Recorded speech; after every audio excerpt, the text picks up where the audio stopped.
საპარლამენტო უმრავლესობა უდიპლომო დეპუტატში პრობლემას ვერ ხედავს. ერთადერთი უდიპლომო კანონმდებელი უმრავლესობის წევრი ალექსანდრე თამაზაშვილია.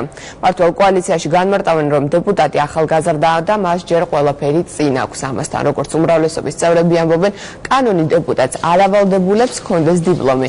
საკითხს ნაციონალურ მოძრაობაშიც გამოეხმაურნენ.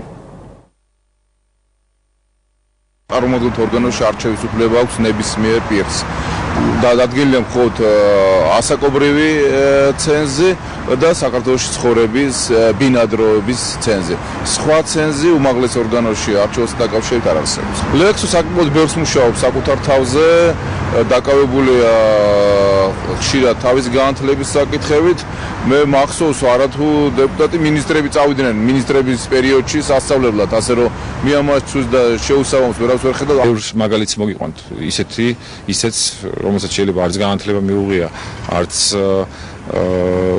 თუ ისე კარგი წარსული ჰქონია იმას გულისხმობა, შეიძლება კრიმინალური ელემენტის ჩანდა, იგი პოლიტიკური პატიმარი იყო ან სხვა სახით, მაგრამ აქ თავარია არჩევნები იმიტომ ტარდება, რომ ხალხმა უნდა გააკეთოს არჩევანი და ხალხმა იცის, რა თქმა უნდა, წინასწარ ვის ირჩევს, რატო ირჩევს. მე დარწმუნებული ვარ, რომ ამ შემთხვევაში ხალხის რჩეული ყოველთვის ხალხს მოემსახურება და გაამართლებს თავის სიმედებს. აქ ორი მხარია, ერთი არის სამართლებრივი, მეორე არის საზოგადოებრივი ინტერესიდან გამომდინარე.